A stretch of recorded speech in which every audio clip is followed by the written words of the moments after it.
Praise the Lord. ఫిబ్రవరి 25వ తేదీ 2021.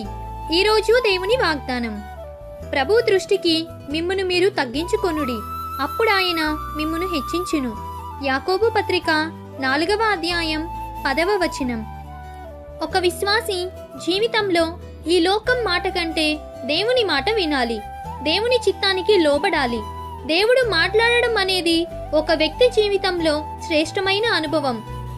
దేవుని వాక్యము వినుట ద్వారా గొప్ప ఆశీర్వాదము, గొప్ప మేలును పొందుకుంటాం. దేవుడు మాట్లాడే దేవుడు.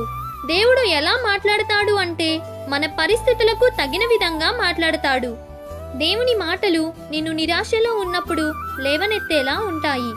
కాబట్టి ఈ దిన వాగ్దానం మీ అందరి జీవితంలో నెరవేరాలని కోరుతూ దేవుని సువార్త పరిచర్యలో మీ సహోదరి. ఆమేన్. God bless you.